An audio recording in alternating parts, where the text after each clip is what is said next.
جب موسیٰ نے اپنی اہلیہ سے کہا بے شک میں نے آگ دیکھی ہے، میں تمہارے پاس ابھی کوئی خبر لاتا ہوں یا کوئی سلگتا ہوا انگارہ تاکہ تم حرارت حاصل کرو، سوا اس کے جس نے ظلم کیا پھر اس نے برائی کے بعد کوئی نیکی کی تو بے شک میں بہت بخشنے والا بے حد رحم فرمانے والا ہوں۔ اور آپ اپنا ہاتھ اپنے گریبان میں ڈالیں تو وہ بغیر کسی عیب کی چمکتا ہوا نکلے گا۔ آپ 9 نشانیاں لے کر فرعون اور اس کی قوم کے پاس جائیے، بے شک وہ نافرمانوں کا گروہ ہے۔ سو جب ان کے پاس ہماری بصیرت افروز نشانیاں آ گئیں تو انہوں نے کہا یہ تو کھلا ہوا جادو ہے۔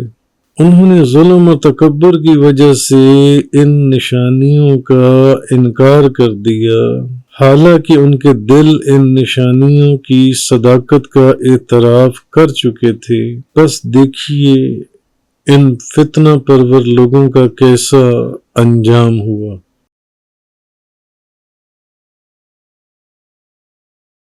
اذ قال موسیٰ لأہلہ انی آنست نارا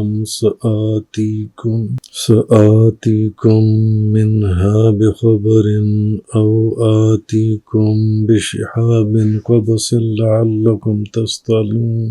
جب موسیٰ نے اپنی اہلیہ سے کہا بے شک میں نے آگ دیکھی ہے، میں تمہارے پاس ابھی کوئی خبر لاتا ہوں یا کوئی سلگتا ہوا انگارہ تاکہ تم حرارت حاصل کرو، فلما جاءہا نودی ان بورک من فی النار ومن حولہا۔ پھر جب وہ اس جگہ پہنچے تو ان کی ندا کی گئی کہ جو آگ کی تجلی میں ہے اور جو اس کے آس پاس ہے وہ برکت والا ہے۔ وَسُبْحَانَ اللَّهِ رَبِّ الْعَالَمِينَ، اور اللہ سبحان ہے جو تمام جہانوں کا رب ہے۔ یا موسیٰ انہو انا اللہ العزیز الحکیم، اے موسیٰ سنو، بات یہ ہے کہ میں ہی اللہ ہوں، بہت غالب، بڑی حکمت والا۔ وَأَلْقِ عَصَاكَ، اپنا عصا ڈال دیجئے۔ فَلَمَّا رَآهَا تَهْتَزُّ كَأَنَّهَا جَانٌّ وَلَّىٰ مُدْبِرًا وَلَمْ يُعَقِّبْ۔ یا موسیٰ لا تخف انی لا يخاف لدی المرسلون الا من ظلم ثم بدل حسنا بعد سوء فإنی غفور رحیم۔ سوا اس کے جس نے ظلم کیا پھر اس نے برائی کے بعد کوئی نیکی کی تو بے شک میں بہت بخشنے والا بے حد رحم فرمانے والا ہوں۔ وَأَدْخِلْ يَدَكَ فِي جَيْبِكَ تَخْرُجْ بَيْضَاءَ مِنْ غَيْرِ سُوءٍ فِي 9 آيَاتٍ إِلَى فِرْعَوْنَ وَقَوْمِهِ إِنَّهُمْ كَانُوا قَوْمًا فَاسِقِينَ۔ اور آپ اپنا ہاتھ اپنے گریبان میں ڈالیں تو وہ بغیر کسی عیب کی چمکتا ہوا نکلے گا۔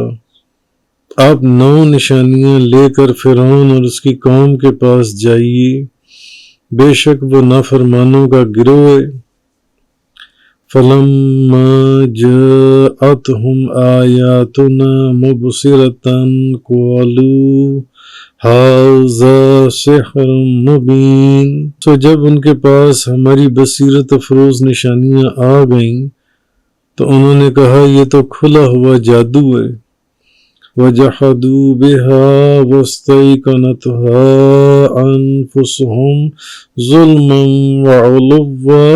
انہوں نے ظلم اور تکبر کی وجہ سے ان نشانیوں کا انکار کر دیا، حالانکہ ان کے دل ان نشانیوں کی صداقت کا اعتراف کر چکے تھے۔ فانظر کیف کان عاقبۃ المفسدین، بس دیکھیے ان فتنہ پرور لوگوں کا کیسا انجام ہوا۔ تو اب جب موسیٰ علیہ السلام نے اپنی اہلیہ سے کہا، یہاں سے موسیٰ علیہ السلام کا ایک واقعہ بیان کیا جا رہا ہے جو کہ پہلے بھی قرآن کریم کی تفسیر میں بڑی تفصیل سے بیان ہو چکا ہے۔ تو خلاصہ اس بات کا یہ ہے جو حضرت موسیٰ علیہ السلام والا واقعہ بیان ہو رہا ہے کہ حضرت موسیٰ علیہ السلام مدین سے مصر کی طرف جا رہے تھے، تو اب دوران سفر رات کے وقت اندھیرا بہت تھا اور برف باری ہو رہی تھی، سردی بہت سخت تھی، اوپر سے آپ راستہ بھول گئے، اندھیرا بھی بہت زیادہ تھا، برف باری بھی ہو رہی تھی، راستہ بھی بھول گئے۔ اب ایسی حالت میں اسی رات اب آپ کی جو زوجائیں حضرت موسیٰ علیہ السلام کی، آپ کی زوجہ مطہرہ، ان کو درد ذی یعنی بچے کی ولادت کا جو درد وہ بھی شروع ہو چکا تھا۔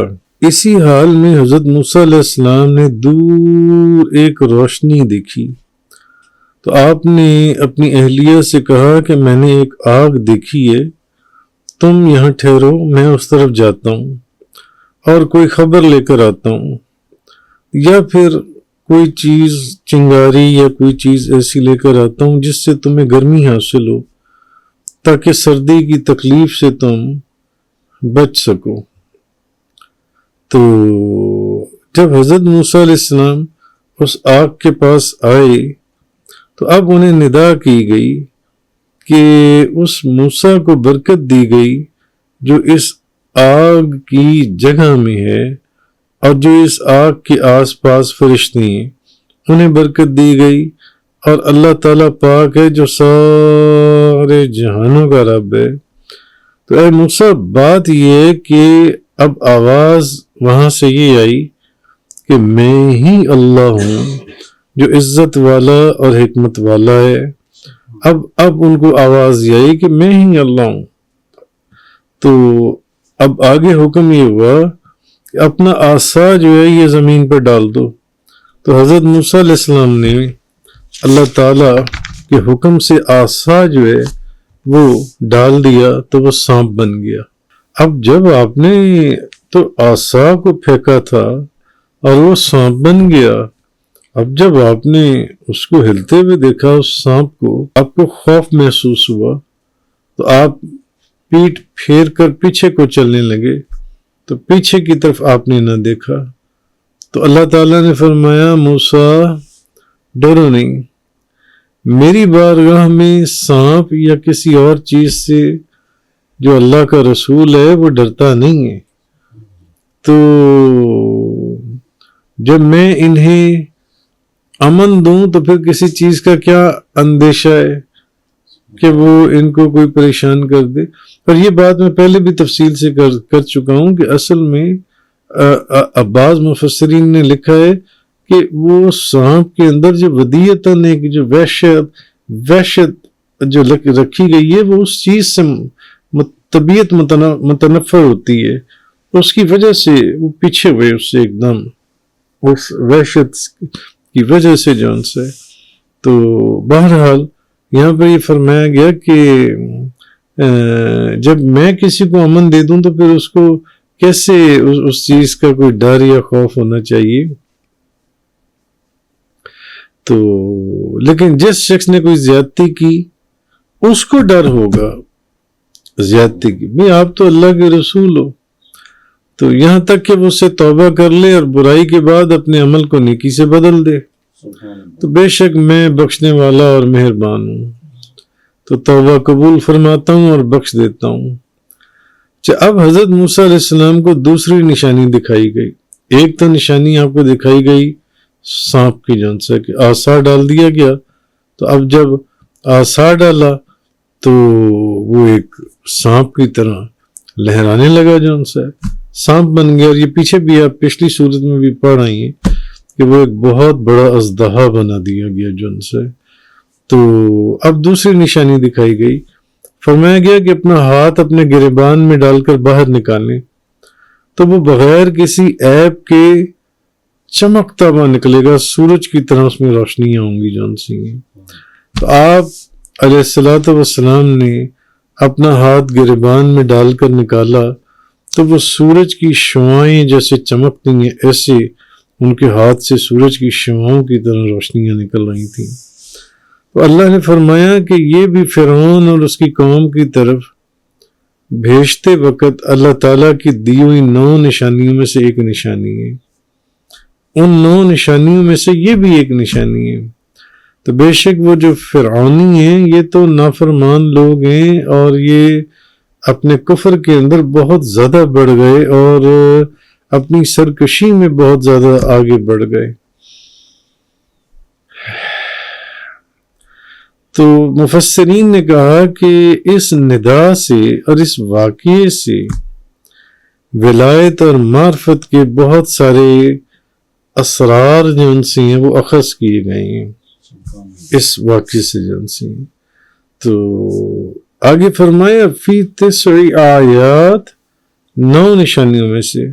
تو حضرت عبداللہ بن عباس رضی اللہ تعالیٰ عنہما فرماتے ہیں کہ حضرت موسیٰ علیہ السلام کو جو 9 نشانیاں عطا کی گئیں, ایک تو عصا تھا, دوسرا ید بیضاء تھا, تیسرا بولنے میں جو دقت تھی حضرت موسیٰ علیہ السلام کی زبان مبارک میں اس کو اللہ نے دور فرمایا, یہ بھی ایک نشانی تھی.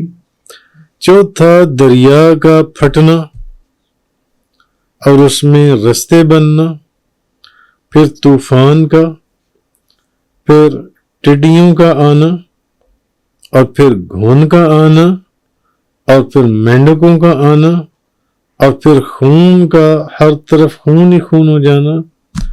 تو اس رکوع میں پہلی 2 نشانیاں بیان کی گئی ہیں, جبکہ اس کے علاوہ جتنی نشانیاں ہیں اس کا ذکر ہم 6 سپارے میں بہت تفصیل سے پڑھ کر آ چکے ہیں. 6 سپارے کے اندر آگے فرمایا فَلَمَّا جَاءَتْهُمْ آيَاتُنَا مُبْصِرَةً قَالُوا هَذَا سِحْرٌ مُبِينٌ وَجَحَدُوا بِهَا وَاسْتَيْقَنَتْهَا أَنفُسُهُمْ ظُلْمًا وَعُلُوًّا فَانظُرْ كَيْفَ كَانَ عَاقِبَةُ الْمُفْسِدِينَ. پھر جب ان کے پاس آنکھیں کھولتی ہوئی ہماری نشانیاں آئیں, اب جب ہماری نشانیاں ہمارے معجزات آ گئے تو اب یہ بھی پھر وہی انہوں نے باتیں شروع کر دیں, کہنے لگے کہ یہ تو زبردست جادو ہے, یہ تو زبردست جادو ہے جو موسیٰ علیہ السلام لے کر آئیں گے, یہ تو جادو ہے, کھلا جادو ہے. اور انہوں نے ظلم اور تکبر کی وجہ سے, فقط ظلم اور تکبر کی وجہ سے ان نشانیوں کا انکار کیا, حالانکہ نشانیوں کا اقرار وہ کر رہے تھے ظلم اور تکبر کی وجہ سے. حالانکہ اللہ تبارک و تعالیٰ فرماتا ہے کہ ان کے دل ان نشانیوں کا یقین کر چکے تھے, ان کے دل جو ان سے. تو اب دیکھو اصل میں یہ فسادی لوگ تھے, یہ جانتے تھے کہ یہ سب نشانیاں ٹھیک ہیں, یہ معجزات ٹھیک ہیں, مگر فقط تکبر, غرور کی وجہ سے, ظلم کی وجہ سے یہ حضرت موسیٰ علیہ السلام جو نشانیاں دکھا رہے تھے یہ اپنی جگہ پر ہٹ دھرم بن گئے اور کہنے لگے کہ یہ تو جادو ہے, یہ تو جادو ہے. انہوں نے قبول نہیں کیا.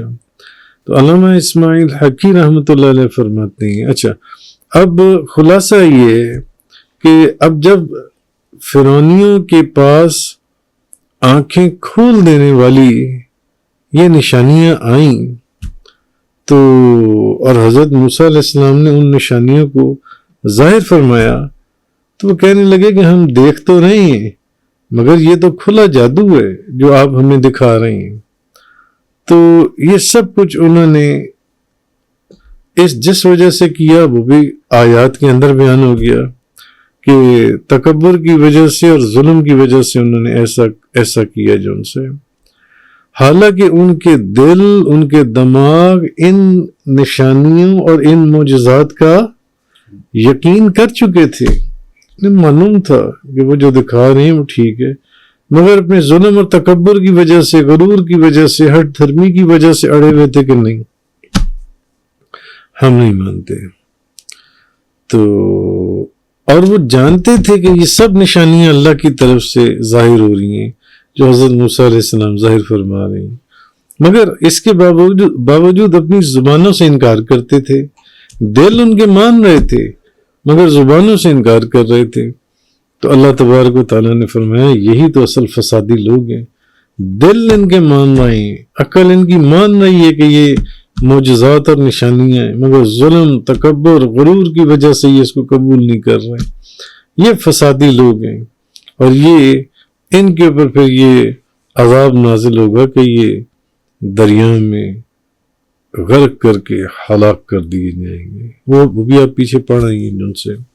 تو علامہ اسماعیل حقی رحمۃ اللہ علیہ فرماتے ہیں کہ یہ واقعہ جن سے یہ کفار قریش کے سامنے بطور مثال پیش کر جو قریش کے کافر تھے ان کے سامنے یہ واقعہ بیان کر کے ایک مثال ان کو سمجھائی گئی کہ جو رب تعالیٰ، جو خدا فرعون اور اس کی قوم کو ہلاک کرنے پر قدرت رکھتا ہے، فرعون جیسے بادشاہ کو ہلاک کرنے پر قدرت رکھتا ہے، اتنی بڑی اس کی قوم کو، کہاں تک اس کی سلطنت تھی، اس کو ہلاک کرنے پر قدرت رکھتا ہے، وہ ان لوگوں کو بھی ہلاک کرنے پر قادر ہے جو فرعون اور اس کی قوم کے نقش قدم پر چلنے والی ہے۔ ان لوگوں، اب اس کا اشارہ نبی پاک صلی اللہ علیہ وسلم کے دور میں جو قریش کے کفار تھے ان کی طرف تھا کہ جو خدا فرعون جیسے بادشاہ کو ذلیل و خوار کر کے اس کو غرق کر سکتا ہے، اس کی قوم کو، وہ پھر ان کو بھی سزا دے سکتا ہے ان کے عملیات کی۔ تو اور پھر یہ بھی ہے کہ اس میں صرف یہ نہیں بلکہ قیامت تک آنے والے تمام لوگوں کی اس میں نصیحت ہے، کیونکہ دشمنوں پر اللہ تعالیٰ غضب اور جلال اسی طرح ہمیشہ کے لیے دشمنوں پر اللہ کا غضب اور جلال جان سا ہے۔ تو چیز یہ نبی کریم صلی اللہ علیہ وسلم کو بھی یہ فرمائی گئی کہ اصل میں جو خدا فرعون جیسے بادشاہ کو تباہ اور برباد کر سکتا ہے اور اتنی بڑی اس کی سلطنت اور اس کی قوم کو تباہ اور برباد کر سکتا ہے، فقط کس وجہ سے؟ غرور کی وجہ سے، تکبر کی وجہ سے اور ہٹ دھرمی کی وجہ سے، نافرمانی کی وجہ سے۔ حق بات کو سمجھ چکے تھے، عقل ان کی مان رہی تھی مگر زبان سے اقرار نہیں کر رہے تھے، بلکہ الٹا کہتے تھے حضرت موسیٰ علیہ السلام کو کہ یہ تو کھلا جادو ہے جو آپ بیان کر، اور یہی چیز قریش کے کافر جان سے، مکہ کے کافر جو ہیں وہ بھی نبی پاک صلی اللہ علیہ وسلم کو کہتے تھے کہ یہ تو کھلا جادو ہے، یا یہ تو کھلی شاعری ہے، یا یہ تو شیطان آپ پر نازل کرتا ہے، یا یہ تو کوئی جن ہے آپ کے ساتھ، یہ تو فلانے بندے سے آپ نے سیکھا ہے جا کر۔ تو یہ اصل میں یہ جو آخری آیت کے اندر فرمایا گیا اصل چیز یہ تھی کہ جس طریقے سے اللہ تعالیٰ فرعون اور اس کی قوم کو غرق کر سکتا ہے اور ان کو نیست و نابود کر سکتا ہے، تو یہ جو کفار مکہ ہیں یہ نہ سمجھیں جو خدا وہ کر سکتا ہے وہ پھر یہاں پر بھی ان کو بھی تباہ و برباد کر کے نیست و نابود کر سکتا ہے۔ وآخر الدعوانا ان الحمد للہ رب العالمین۔ تفسیر قرآن کا یہ لیکچر انگلش میں سننے کے لیے براہ کرم ڈسکرپشن میں موجود لنک پر کلک کریں۔